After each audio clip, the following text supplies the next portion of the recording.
Hi everyone, I wanted to show you how to best use my digital interactive phonics slides. So to begin, you don't need to download any fonts. I used Century Gothic, which everyone should have on their computers. So you start out at your table of contents. Here's where all of the different patterns are listed. Choose the pattern you'd like to look at that day and then hover over it and press Control on your keyboard and then click it at the same time. And that will take you to your pattern in the presentation. From here, you need to enter presentation mode. And I found that this varies a little from different versions of PowerPoint. One way you can do it is to come up and click on your slideshow tab and then go from current slide. That would take you into presentation mode where you want to be. Escape takes you out. Another way is to come into the bottom right corner and there's a little presentation logo. You just click that and it takes you there. Now, to do the actual slides, the first section is 3 slides long, and it's our Decode It section. In this section, kids are going to be reading words that include the focus pattern. That focus pattern is always shown in blueprint so that it stands out among the other letters. This is something that you might choose to lead on your own, going through each sound individually till you get to your focus pattern. This is also something you could choose a student leader to come up and lead with a pointer. Either way, this section should be pretty quick. For me, I would come up and I'd guide students by pointing to each letter and saying its sound. P, n, ch, at, b, ch. This is also a time where you can have conversations about patterns that you'd previously studied or patterns that they might not know. For example, this EA. If you had not previously taught that EA says E, then this is a time where you could kind of just throw that in. Or if you had previously taught it, then you're reviewing that pattern. The next section is also 3 slides long, and it's our Write It section. In this section, you'll have 3 different pictures, and those pictures will represent a word that has your focus pattern. I would like, in my classroom, for students to be using dry erase boards for this section, so they'd have their dry erase boards with them at the carpet ready to go. There's a couple of clues for each slide. So you have the picture, but if you're a little unsure of what that picture might be, then you can also look at the formation of the boxes. I know that whatever this word is, it starts with a tall letter, then it has 3 small letters, and it ends in a tall letter. I also know that it includes my focus pattern somewhere, so CH is definitely in this word. H is a tall letter, so it makes sense for CH to be here at the end.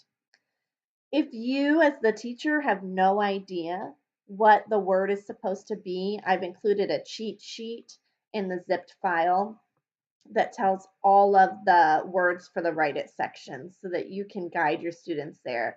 If they really can't figure it out, you can just tell them because the whole idea is that they're just figuring out how to use their sounds to spell it. So giving them the word isn't going to take away from their learning. So this is the word lunch, and students would write on their own boards using their own sounds, Lunch.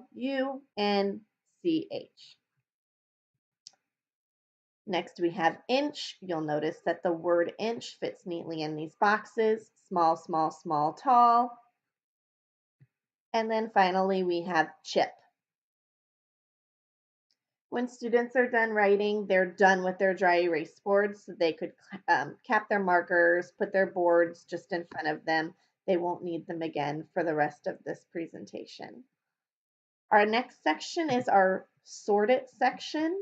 This section calls for students to read 6 words that include the focus pattern. 3 of those words will be real, 3 of those words will be nonsense words.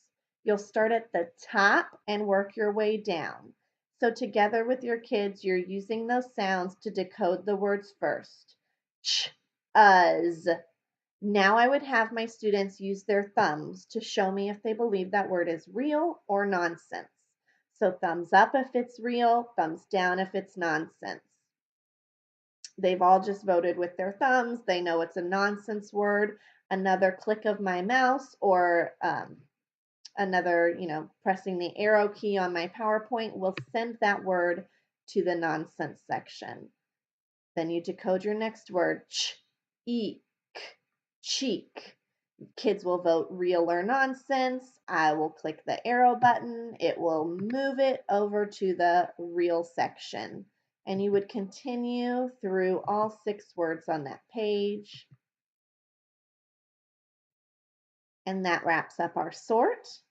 The final section for each focus pattern is the read it section. This section has 3 sentences, and each sentence has the focus pattern in it at least one time. I was able to get most of them in twice, sometimes even 3 times. For this section, I personally like to have a student leader come up and use the pointer to read the sentence, and the students would choral read with them or echo read after them. So those students are using the pointer to read, Chad had chips for lunch. Now the kids are going to really look at that sentence and see if they can find each of the instances where the focus pattern is. Then another student leader will come up and read the following sentence. The chick said chirp. Kids are looking, they're noticing that both chick and chirp have the CH pattern. You could take it a step further and ask them where that pattern is located in the word. For each of those words, of course, that's a beginning digraph. But then on the third sentence, we've got, is that the teacher's chair? And they would note that CH is now in the middle of the word and the beginning of the word. So student leaders are guiding us through those sentences, and we're searching for the digraph or the focus pattern in context of actual language.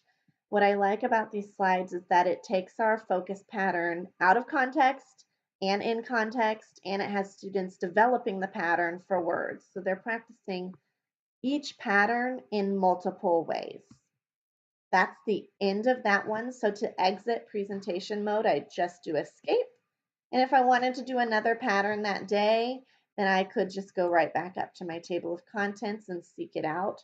But me personally, I do a focus pattern a week, and this is something I would do probably on a Wednesday once we've already introduced the pattern, practiced it a couple of times, and are just looking to reinforce those skills. All right, if you have any questions, don't hesitate to reach out. This is from my digital interactive phonics slides, and it has 56 phonics patterns that should take you through the span of your year. Thanks for watching.